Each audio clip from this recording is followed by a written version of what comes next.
이제 오늘 하나님께서 우리에게 주신 귀한 말씀 함께 보도록 하겠습니다. 오늘의 말씀은 요한복음 4장 19절부터 24절까지의 말씀과 미가 6장 6절부터 8절까지의 말씀입니다.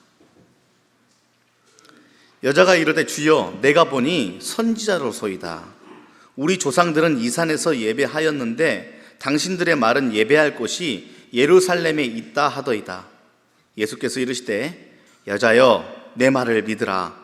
이 산에서도 말고 예루살렘에서도 말고 너희가 아버지께 예배할 때가 이르리라. 너희는 알지 못하는 것을 예배하고 우리는 아는 것을 예배하노니 이는 구원이 유대인에게서 남이라. 아버지께 참되게 예배하는 자들은 영과 진리로 예배할 때가 오나니 곧 이때라. 아버지께서는 자기에게 이렇게 예배하는 자들을 찾으시느니라. 하나님은 영이시니 예배하는 자가 영과 진리로 예배할지니라. 내가 무엇을 가지고 여호와 앞에 나아가며 높으신 하나님께 경배할까? 내가 번제물로 1년 된 송아지를 가지고 그 앞에 나아갈까? 여호와께서 천천의 순양이나 만만의 강물 같은 기름을 기뻐하실까? 내 허물을 위하여 내 맏아들을 내 영혼의 죄로 말미암아 내 몸의 열매를 드릴까?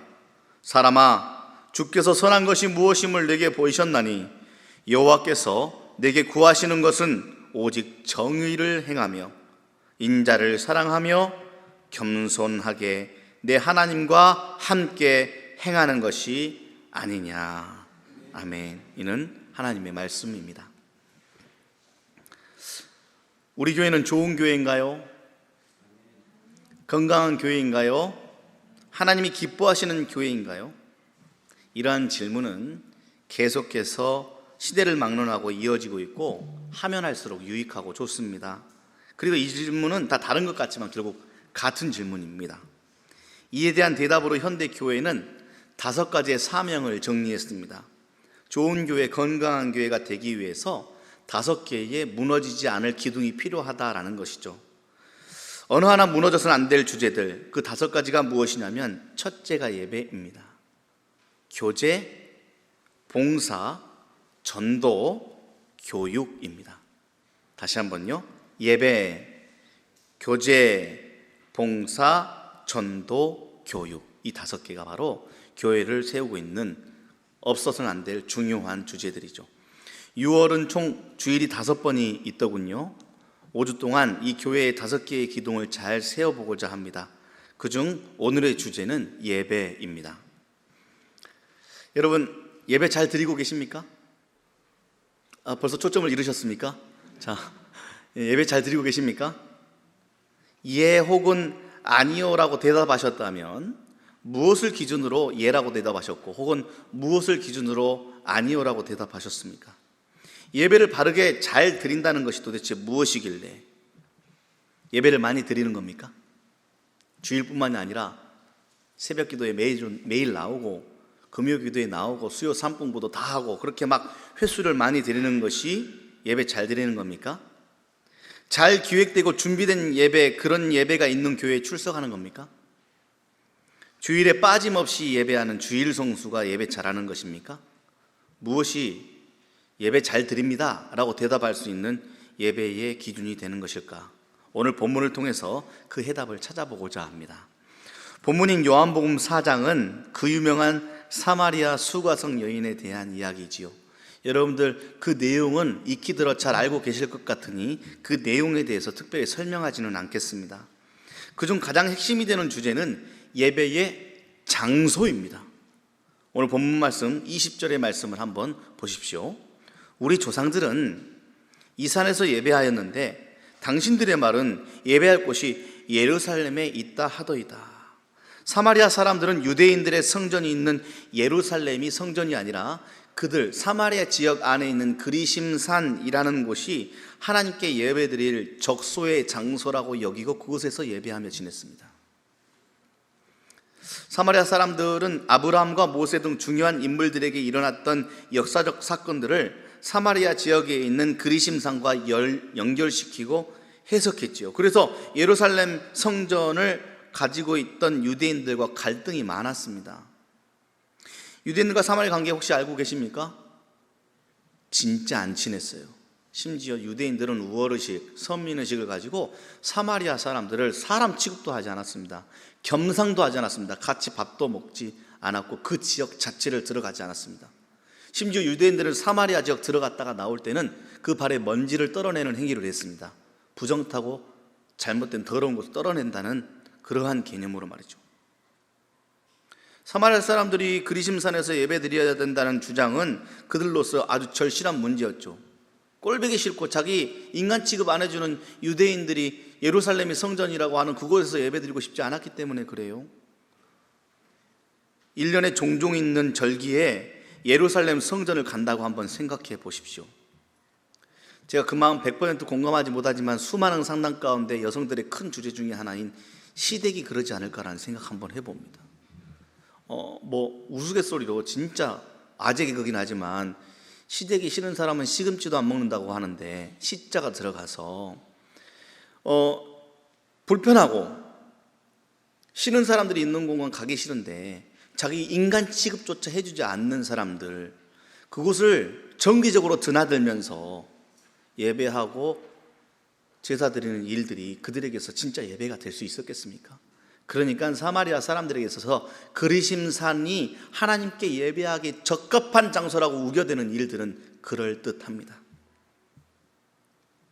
오늘 우리는 본문에서 거론되고 있는 그리심산이냐 예루살렘이냐라는 문제로 갈등하고 살아가고 있지는 않지요. 다른 관점에서 여전히 그러나 우리도 장소에 대해서 중요시 여기는 마음을 가지고 있습니다. 이들처럼 다친 마음을 가지고 살아가고 있을 수도 있다는 것이죠. 오늘 우리에게 절대적인 교리로 자리 잡은 듯한 개교의 중심주의가 바로 그것입니다. 이런 생각이 심한 교회에서는 교인들이 먼 곳에 출타하더라도 주일은 반드시 본교세에서 지켜야 합니다 라고 윽박지르면서 아주 먼 곳에 있더라도 새벽이든 저녁 늦게든 달려와 예배드리고 다시 가십시오 라고 말하기도 하죠. 다친 마음입니다. 물론 예배를 중요시 여기는 마음이 잘못됐다라고 이야기하는 것은 아닙니다. 하지만 조폭들의 패거리 의식처럼 옳고 그름의 기준까지 무시된 채 강화되어지고 있는 동료 의식은 문제가 확실합니다. 이런 방식으로 신앙이 굳어진 사람들은 다른 교회에서 예배를 드리는 것이 어색할 뿐만이 아니라 그곳에서 예배드리면 예배드린 것 같지 않다라고 이야기를 해요. 미안합니다. 그것은 자랑이 아닙니다. 문제입니다. 예배를 드릴 때 굳이 장소를 가리지 않아도 될 때가 온다고 예수님은 정확하게 말씀하셨지요. 어느 한 시점에 그리고 어떤 형식을 통해서 드리는 예배만이 예배가 아니라 우리의 삶 전체가 예배로 승화되어야 된다는 뜻입니다. 이것을 이제 구체적으로 한번 알아가 보려고 해요. 절대적인 것으로 여겨졌던 장소가 무의미해진다는 것은 일정한 시간의 절대성도 사라진다는 뜻이 됩니다. 자, 다시 한번 이야기할게요. 장소가 무의미해져 버렸다라는 것은 그 장소에서 일정하게 드려지는 시간의 절대성도 무너졌다라는 거예요. 고대인들은 늘 일정한 공간과 시간을 거룩하게 여기고 그런 장소와 시간의 절대자와 만날 수 있다라고 생각을 했거든요. 그러니까 예루살렘 성전이나 그리심산이 아니고서는 예배를 할 수 없다라고 마음 깊숙이 믿고 있었어요. 그 거룩한 곳 이외에는 거룩하지 않은 곳이라는 방식이 성립되는 거잖아요. 그러니까 예루살렘으로 꼭 가야 되고 그리심산에 꼭 가야 되는 겁니다. 그런데 예수님의 등장에 의해서 이런 시공간의 거룩성이 밀려나기 시작했습니다. 그래서 오늘 주제인 예배, 가장 예배 가운데 중요한 것이 무엇이냐 물어본다면 장소가 아니라 하나님과의 관계입니다 라고 대답할 수 있습니다. 설교 소두의 질문에 대한 답입니다. 좋은 교회, 건강한 교회가 맞습니까? 좋은 예배, 건강한 예배, 예배 잘 드린다는 것은 무엇입니까? 그것은 좋은 장소, 그들이 이야기했던 거룩한 장소에서만 드리는 예배가 아니고 많이 드리는 예배가 아니고 하나님과 깊은 관계가 있는 예배가 예배 잘 드린다라는 것에 대한 해답입니다. 그러니까 매주일 빠짐없이 이 자리에 나와 있더라도 나의 생각과 마음이 안드로메다로 날아가 있고 다른 곳에 집중되어져 있어서 하나님과 전혀 관계가 되어지지 않고 예배 가운데 하나님과 관계하기 위해서 만들어 놓은 여러 가지 하나님의 요소들, 찬양하고 기도하고 회개하고 봉헌하고 교제하고 말씀 나누고 말씀 듣고 하는 모든 행위들이 하나님과 연결되어지고 관계하는 일인데, 그것이 나와 아무 상관없이 형식적으로 앉아가지고 하다가 오늘 예배 잘 드렸다라고 자위하며 나가는 것은 예배가 아닙니다. 오늘 이 예배를 통하여서 진정한 예배자가 되고 그 예배가 회복되어지는 여러분들이 되셔야 될 줄 믿습니다. 자, 이제 그 장소의 절대성과 시간의 절대성이 사라진 것은 인간에게 일종의 자유입니다. 그리심산과 예루살렘이 더 이상 그들을 지배할 수 없다라는 자유.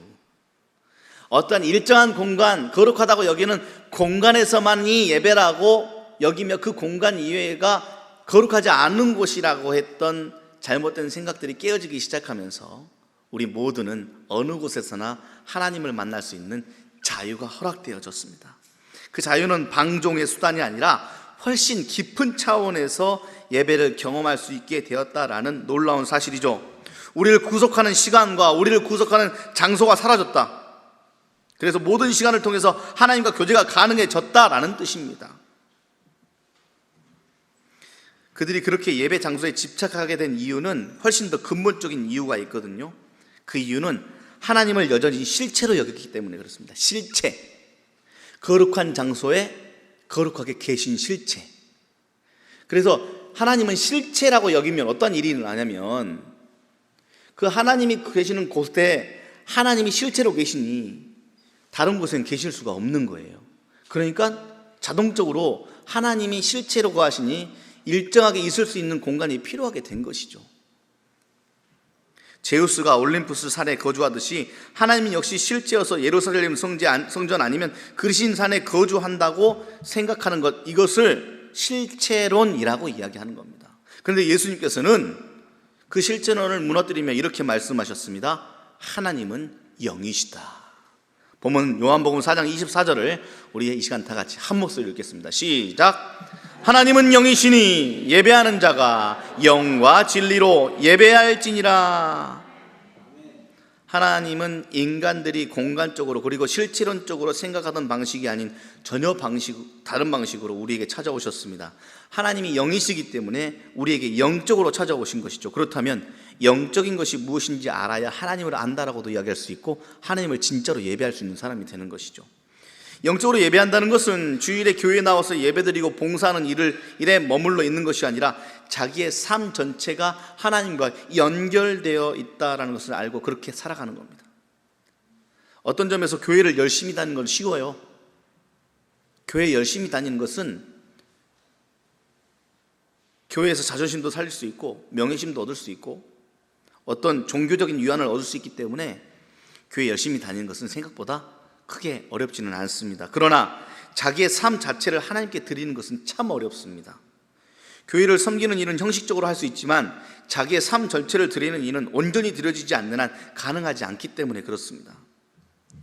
삶을 예배의 연장선상으로 놓는다는 개념 자체를 완전히 놓쳐버리고 본질이 아닌 겉모양에 치중하는 상태가 극단화되면 어떤 현상이 일어나는지 한번 살펴보면 정확히 알 수 있습니다. 자, 본질이라는 게 있죠. 예배를 왜 드리냐에 대한 본질. 이런 본질이 훼손되고 이 본질을 이해하고 본질을 의미 있게 만들어가기 위한 형식들이 있는데 그 형식에 치중하다 보면 결국 자학적인 상태에 이르게 됩니다. 본문인 미가서 6장 6, 7절의 말씀 한번 보실까요? 내가 무엇을 가지고 여호와 앞에 나아갈까? 이게 바로 이제 그 본질, 예배를 드리기 위한 본질을 위한 무엇이죠? 제물을 드리는 수단이에요. 여호와께 나아가면 높으신 하나님께 경배할까? 내가 번제물로 이제 시작됩니다. 1년 된 송아지를 가지고 나아가면 되겠습니까? 라고 말하는 거예요. 자, 하나님께 예배하기 위해서 정성된 마음 가지고 나와서 1년 된 송아지를 드리겠답니다. 근데 이 형식이 내 양에 차지 않았어요. 내 죄가 1년 된 송아지 값어치보다 더 큰 것 같습니다. 그러니까 이제 7절 말씀 보십시오. 여호와께서 천춘의 순양이 필요합니까? 형식에 자꾸 치중하고 화려한 것에 치중하다 보니까 이제는 만만의 강물 같은 기름을 기뻐하시겠습니까? 라고 물어보다가 어디까지 가게 되냐면 내 허물을 위하여 내 맏아들까지 내놓아야 합니까? 라는 자학적인 모습까지 치닫게 되는 것이 바로 본질이 아닌 화려한 형식에 치중하며 살아가는 신앙인들의 극단적인 모습을 나타내는 본문입니다. 화려해져가는 형식들 보십시오. 송아지로 시작한 것이 갈수록 커져서 결국 자기 자신의 전체라고 이야기할 수 있는 맏아들까지 커져버렸습니다. 이렇게 화려하다 못해 자학적으로 치닫는 종교의식은 이스라엘 근동 여러 종교에서 실제적으로 일어났어요. 이스라엘 제사 잘 알고 계시죠? 나의 죄사함을 받기 위해서 드려지는 그 제사에 동물들의 피가 필요했어요. 여러분들 그 제사에 대해서 심도 있게 살펴보거나 고민해 보신 적 있습니까? 제물을 가지고 오죠. 근데 그 제물은 어떤 제물? 하나님이 받으셔야 되니까 흠없는 제물이어야 됩니다. 그 제물에 안수하죠. 안수의 의미는 전가의 의미입니다. 나의 죄를 쫙 전가, 뾰로롱 하고 제물에게 모든 나의 죄와 허물들을 다 전가시키죠. 그러면 이제 안수 후에는 어떠한 일이 일어나냐면 죄인이었던 나의 죄가 이 동물에게 옮겨져서 이 동물이 죄인이 되는 겁니다. 내 죄를 끌어안고 있는 하나의 생물체. 그러면 이제 그 다음에 무슨 일이 행해집니까? 이 제물에 피를 내는 거예요. 목을 딴다고 생각해 보십시오. 죽이기 위해서는 죽을 때까지 바늘로 찌르는 것이 아니라 그 제물이 죽어야 되니 급소를 찌르는 게 일수겠죠. 급소는 대부분 큰 혈액이 흐르는 동맥류 쪽을 끊는 거겠죠. 그걸 쫙 칼로 찌르면 어떻게 될까요? 피가 분수처럼 팍 일어나는 거 아니겠습니까? 그러면 죄를 전가하고 제물을 바친 사람이 저 피를 뿌릴 것이 나였는데 나의 죄가 전가되어 저 짐승이, 저 동물이 내 대신 저렇게 피 뿌리며 죽는구나, 하나님 용서해 주세요 라고 드리는 예배가 있었죠. 근데 이러한 형식이 극단화되니까 근동의 이교도들은 제물의 제사가 마음에 차지 않으니 실질적으로 사람의 제사, 사람의 피 뿌리는 인신 제사를 드렸어요. 엄청 만족감이 오나 봐요. 나 대신 죽는 또 다른 똑같은 사람이 죽을 때에 오는 그 어떤 쾌감이 있나 봅니다. 사람의 피 뿌림의 제사. 그런데 여러분 생각해 보세요. 그러한 만족감 주는 대상이 나라고 생각해요. 내가 누군가의 죄 때문에 피 뿌리면 죽는다고 생각해 보세요. 이게 예배입니까? 화려함의 극단에 대한 자학적인 모습이죠. 여러분 삶을 천천히 한번 들여다보십시오. 오늘에도 우리는 아이고 요즘 세상에 누가 사람을 그렇게 라고 하지만 우리들의 모습 가운데도 여전히 삶 가운데도 그 흔적이 보이고 있습니다. 모양은 다르지만 의미는 같습니다. 나의 화려함을 위하여서 피 뿌리며 찬양하고 있는 모습들, 겉을 화려하게 꾸미기 위해서 그 모든 시간과 나의 땀과 열정과 모든 것을, 나를 꾸며내는 모든 일에 다 가져다가 소비해 버리는 일들은 인신제사와 무엇이 다르겠습니까? 아이들 교육에서부터 직장만이나 살아가는 과정 전체가 사랑을 위해서 아이들을 교육시키고 필요해서 집을 장만하는 것을 넘어서서 남에게 얼마나 그럴싸하게 보일까? 라는 것에 치우치기 시작하니까 한 마리의 송아지로 시작한 것이 천천히 순양이 되고 만만의 기름이 되어 내 자식들도 상관없이 나의 모습을 치장하는 삶이라면 여러분 그것은 삶과 연결된 그리스도인의 예배가 아닙니다. 사람의 모습이 그래요. 제가 이 말씀 묵상하면 그 결혼 전 생각납니다. 결혼 전에 이제 혼수품을 준비해야 하잖아요. 혼수품을 준비하는 가운데 일정한 금액을 정해두었습니다. 이 이상을 사지 않겠다. 우리 결혼한 후에 유학을 미리 준비하고 있었더라 혼수를 거하게 하지 않겠다. 그래서 일정한 금액 안에 TV를 사러 갔습니다. 여러 군데 알아봤어요. 무슨 전자 그렇게 하는 메인 스토어에서는 가격이 비싸니까 여러 가지 상품을 모아놓은 땡땡랜드로 갔습니다. 가서 이제 TV를 사야겠다라고 생각하고 처음에 생각했던 34인치 TV를 보았죠. 그러니까 이제 옆에서 우리를 따라온 저분이 친절하게 그 TV도 좋은데 이 TV는 어떠세요? 라고 좀 더 큰 TV를 보여주었습니다. 그 다음에 좀 더 큰 TV, 그 다음에 좀 더 큰 TV, 마지막에는 제일 큰 TV에 온갖 기능들이 탑재되어져 있는 화려한 TV를 보았지요. 그 TV를 본 순간 처음 들어와서 보았던 34인치의 TV는 TV가 아니었습니다. 거의 뭐 쓰레기 수준? 저거는 도저히 TV가 아니라는 생각이 들어올 정도로 사람의 마음이 그래요. 나의 화려함에 집중하다 보면 처음에 본질적으로 나의 형편에 맞는 그 TV를 사겠다라는 마음은 완전히 값어치 없는 마음으로 나락에 떨어져 버립니다. 좀 더 한 마리의 순양, 한 마리의 송아지, 아니 천천의 순양, 아니 만만의 강물 같은 기름, 아니 너한테 제일 소중한 거 뭐야? 네 아들? 아니 나의 모든 내 몸까지 드릴까? 라는 것이 형식의 화려함에 치중해버린 그리스도인들의 자학적인 모습입니다. 이 시대에 왜 수능 학생들이 목숨을 끊어요? 목숨 끊는 친구들이 꼴등하던 친구들이던가요? 1, 2등 하던 친구들이 목숨을 끊죠. 이 시대의 노동자들이 왜 목숨을 끊습니까? 드라마 가운데 해녀가 나온 장면이 있었어요. 베테랑 할머니 해녀들이 제주도에서 그 바다에서 이제 해산물을 잡으러 들어가는데 이제 막 한 처녀가 나도 해녀가 되고 싶어요 라고 하면서 배우로 들어와 가지고 어느 정도 능숙해지니까 그 젊은 처자에게 할머니 한 분이 짱 먹은 할머니가 이야기합니다. 욕심 부리다가 죽는다, 욕심 부리다가 죽는다 라고 이야기합니다. 그도 그럴 것이 이제 자신감이 붙어서 숨이 어느 정도 참아지고 물길질이 되니까 그 안에 있는 전복, 문어 등등의 해산물이 더 돈으로 보이고 더 많이 따고 싶으니 더 들어가는 거예요. 더 들어가고 더 들어가. 참을 수 있을 것 같은데 근데 들어간 만큼 나와야 돼. 그러다가 죽은 사람이 많으니까 이렇게 이야기하는 거예요. 욕심 부리다 죽는다. 여러분들 울릉도 제가 가본 적이 있거든요. 가서 깜짝 놀랐습니다. 울릉도에서 뭐가 제일 유명합니까? 호박엿입니까? 그렇지 않습니다. 울릉도에서 가장 돈이 되는 것은 명이나물입니다. 현지인들에게 직접 들은 겁니다. 명이나물이 그렇게 귀해요. 그래서 명이나물 철에 그 명이나물 따러 가면 하루에 30만 원에서 많게는 50만 원도 벌 수 있답니다.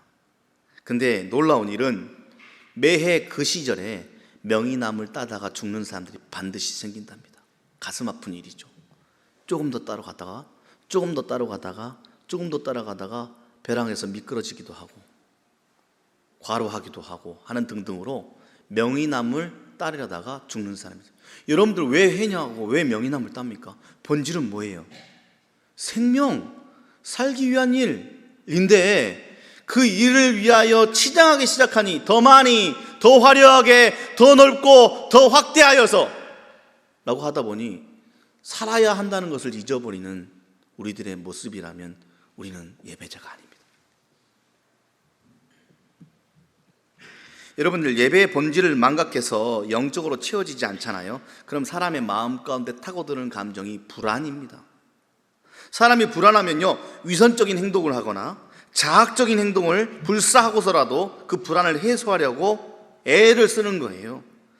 송아지 한 마리면 충분한 일들 불안하니까 1000마리의 양으로 대처하고 1000마리의 양으로도 불안해지면 만만의 강물 같은 기름으로 대처하는 거예요. 더 나아가 이제 눈에 뵈는 게 없는 거예요. 내 식구들까지도 갖다 바치는 거예요. 미가는 이런 불안으로 인해 자학적인 예배를 드리는 자들을 향해서 참된 예배의 길, 오늘 예배의 길을 잊어버린 우리에게 참된 예배의 정도를 가르쳐주고 있습니다. 하나님과 교제하며 일상의 삶을 바르게 사는 것, 미가서 6장의 8절 말씀을 우리 이 시간 다 같이 한 목소리로 읽어보도록 하겠습니다. 시작. 사람아, 주께서 선한 것이 무엇임을 내게 보이셨나니 여호와께서 너에게 구하는 것은 오직 정의를 행하며 인자를 사랑하며 겸손하게 내 하나님과 함께 행하는 것이 아니냐. 사람은요 자기 생각하고 싶은 것만 기억하며 살아가는 성향이 있습니다. 자기가 살아가는 방식으로 모든 문제를 해결하려고 하기 때문에 하나님과의 관계도 번제와 송아지로 해결했다면 항상 그것 아니면 안 된다고 생각합니다. 반면에 미가는 하나님과의 관계 안에서 본질이 무엇인지 익히 알고 있었습니다. 이게 바로 예언자의 능력. 저는 이 시대의 그리스도인들이 예언자의 능력을 가지고 살아갔으면 좋겠어요. 예언자의 능력이 뭔지 압니까? 자기의 인생 경험이나 심리 상태에 사로잡히지 않고, 그러니까 쉽게 얘기하면 고집 부리지 않고, 내가 생각하고 내가 경험했던 것이 다 옳다라고 생각하지 않고 진리의 영에게 자기의 마음을 열어놓는 것. 그래서 생명의 본질을 훼손시키지 않을 수 있는 능력이 무엇인지를 알고 늘 새롭게 나의 마음을, 내 생각과 나의 고집 내려놓고 주시는 말씀, 오늘 또 새롭게 변화시키고자 하는 하나님의 능력을 인정하고 받아들여서 오늘 하루를 신비롭고 새롭게 살아가려고 애쓰는 것, 이것이 바로 예언자의 능력이요 이 시대의 그리스도인들에게 필요한 능력인 줄 믿습니다. 이 예언자의 능력을 가진 미가가 이렇게 세 가지를 정리해서 이야기했지요. 첫 번째로 정의를 행하는 것입니다. 설교가 끝난 것 같은데 또 첫 번째라고? 이렇게 생각, 금방 끝납니다. 미가가 참된 길, 하나님과 교제하며 살아가는 예배자로서의 삶을 세 가지로 정리했는데 첫 번째가 정의를 행하는 겁니다. 근본적으로 사람들은 이기적이고 자기에게 집착하기 일쑤해요. 대부분의 삶의 순간을 자기 성취하는 기회로만 이용하는 사람들에게 정의롭게 살아가는 것은 쉬운 일이 아닙니다. 남에게 해를 끼치면서까지도 자기만을 생각하는 이기심을 이겨내고 정의를 말하려면 이게 필요합니다. 무엇이냐면 일단 정의, 참된 것, 진짜 생명을 부하게 만들어주는 그것을 위하여서 비본질적인 것을 손해보는 것을 감수하는 게 필요합니다. 본질이 무엇인지를 알아. 그 본질을 위해 비본질적인 것을 손해볼 줄 아는 것, 그 삶을 감수해내는 것을 정의로운 삶이다라고 이야기하는 겁니다. 쉽지 않습니다. 왜냐? 세상은 자꾸 비본질적인 것이 좋다라고 이야기하거든요. 네 차가 뭐냐? 네 집이 뭐냐? 네 직업이 뭐냐? 네 자식 대학 어디 갔냐? 등등 자꾸 비본질적인 것을 드러내서 그 비본질적인 것이 너를 규명해낼 것이라고 속이거든요. 근데 성경은 계속해서 이야기합니다. 그게 본질이 아니라고. 그러니 정의를 행하라. 좀 더 살펴볼까요? 두 번째로는 인자를 사랑하라고 이야기합니다. 여기서 인자는 하나님의 아들을 뜻하는 것이 아닙니다. 하나님의 은총을 의미합니다. 그러니 인자를 사랑하라 라는 것은 하나님의 은총 가운데 거하며 감사하며 살아라 라는 말입니다. 근데 여러분들 감사가 쉽게 나옵니까? 감사가 쉽게 나오지 않아요. 여러분들 주위에 감사하며 살아가는 사람들이 얼마나 있는지 한번 살펴보세요. 많지 않아요. 왠 줄 알아요? 감사라는 것은 하나님의 은총 안에 들어가 있는 사람에게서만 나오는 것이기 때문에 그렇습니다. 자기의 능력으로, 자기가 잘난 증거로 지금 내가 이루어놓은 것들을 다 성취했다라고 생각하는 사람들은 절대 감사할 수 없습니다. 내가 잘한 건데? 이거 내가 해서 만든 거야. 이거 내 거야. 라고 하는 사람이 아이고 이거 덧없이 얻은 거야 이거. 아 이거 내가 할 수 없는데도 이거 하나님이 나에게 주신 거야 라는 감사가 나올 수 있겠습니까? No. 인자를 사랑하라. 하나님의 은총 안에 거하며 내 뜻대로 내 공로로 된 것이 아님을 깨달아 감사를 고백하며 살아라 라는 것이죠. 자기 자신에게만 빠져있는 삶의 태도로부터 벗어나라. 이러한 일들을 감수하면 정의, 인자를 사랑하며 결국 세 번째로 하나님과 동행하는 삶이 될 것이다 라고 이야기하고 있습니다. 여러분 하나님과 동행하며 살고 있습니까? 하나님과 동행하며 산다는 것이 무엇입니까? 나 혼자 살아가는 것이 아니라 보이지 않는 영적인 하나님이 내 옆에, 아니요, 내 안에 계시다는 것을 민감하게 인지하고 살아가는 겁니다. 그래서 주의 자리로 나갈 때마다 또 아이고 하나님이 보이진 않지만 살아계시지. 그래서 믿음의 척도를 여러분들 알고 싶다면 여러분들 혼자 있을 때 무엇을 어떻게 하는지를 보면 딱 믿음의 척도가 제대로 나옵니다. 남들이 안 볼 때, 나 혼자 뭔가를 마음껏 할 수 있을 때 내가 정의롭고 인자를 사랑하는 태도가 있는가? 이게 훈련되어 있는가? 교회는 바로 이것이죠. 땅을 넓히고 재물을 쌓아둘 곳을, 그래서 창고를 늘리는 일들을 훈련시키는 것이 교회가 아닙니다. 교회는 더 본질적인 거, 생명에 집중하며 하나님과 동행하면서 나에게 집착하는 일들로부터 자유하는 것. 자꾸 나의 목을 메고 나의 삶을 재단에 내는 세상의 것들로부터 자유하여 더 큰 사람으로 살아가는 것, 이것이 바로 교회가 하는 일입니다. 그것을 총체적으로 예배라고 이야기하는 것이죠. 그러니 예배라 함은 주일에 이렇게 거룩한 성전에 모여 함께 예전으로 하나님께 예배 드리고 하나님의 영광을 맛보는 일들 뿐만이 아니라 이 예배당을 나가면서 삶 속에서도 계속 하나님과 동행하는 일들을 이어가 삶이 예배가 되도록 노력하는 그리스도인들의 삶을 하나님은 가장 기뻐하십니다. 믿으십니까? 자, 오늘 말씀에서 우리가 결론적으로 배워야 하는 것은 결국 예배는 우리의 일상에서 드려져야 된다라는 사실입니다. 일상이 예배로 승화되어야 하고 예배가 곧 일상에서 현실화되어야 한다는 뜻입니다. 예수님께서도 장소가 중요하지 않다라고 말씀하셨고 바울도 우리의 몸을 일상 가운데 산 제사로 드려라고 이야기했습니다. 그렇다고 해서 일정한 형식의 예배가 필요 없다는 말은 아니에요. 일정한 형식의 예배는 반드시 일상의 예배로 구체화해야 된다는 것입니다. 그래서 우리 한성왕 이름교회는 삶에 대해 더욱 공부하는 교회 아닙니까? 저는 목회자 자녀로 평생을 살았고 고등학교를 졸업하자마자 신학교에 갔습니다. 부교육자로 생활한 지가 20년이 지나서 21년 차가 되던 해에 교회가 개척되어졌네요. 그 수많은 시간 가운데 교회 안에 살면서 제 안에 들어오는 질문, 신학교에 입학하면서 드는 질문이 하나였습니다. 교회 안에서는 참 능력 있고 좋은데 왜 교회 밖에서는 힘이 없을까? 교회 안에서 예배 가운데 막 우리가 미라클 썸머처럼 막 순회에 가면 막 세상을 다 구원할 것 같은 마음이 쑥 들어와가지고 막 어디 아픈 사람 없나 막 찾아다니고 막 어디 교회 안 다니는 사람 없나 내 친구 그냥 가서 목이라도 끄집고 와가지고 멱살 잡고 와서 교회에 앉혀놓으면 하나님이 일하실 것 같은 막 자신감이 생기는데 막상 교회를 딱 벗어나고 나면 왠지 쭈구리가 되는 것 같은 그 이상한 느낌. 세상에 강한, 오늘 설교의 한 단어를 빌렸었자면 비본질적인 것에 강한 힘에 나의 믿음이 버텨내지 못하는 현실을 맞닥뜨리면서 우리는 어떻게 될까? 라는 생각을 해보니 예전의 예배가 삶의 예배로 전혀 훈련되지 않았음을 깨닫게 되었습니다. 주일만 그리스도인이야. 썬데이 크리스찬. 이곳 안에서 거룩한데 밖에 나가는 순간 바로 침뱉어. 이곳에서는 하나님 찬양하고 이곳에만 하나님이 실체론처럼 계시고 거룩한 것 같으니 나가서는 아무렇게나 할 것 같다. 하나님과 함께 동행하는 것이 아니냐라는 미가의 말씀이 하나도 머릿속에 기억나지 않아. 일상 가운데 민감하게 영적으로 깨어서 하나님이 나와 동행하신다는 걸 잊어버려. 그러니 모든 일을 다 내가 해야 될 것 같아.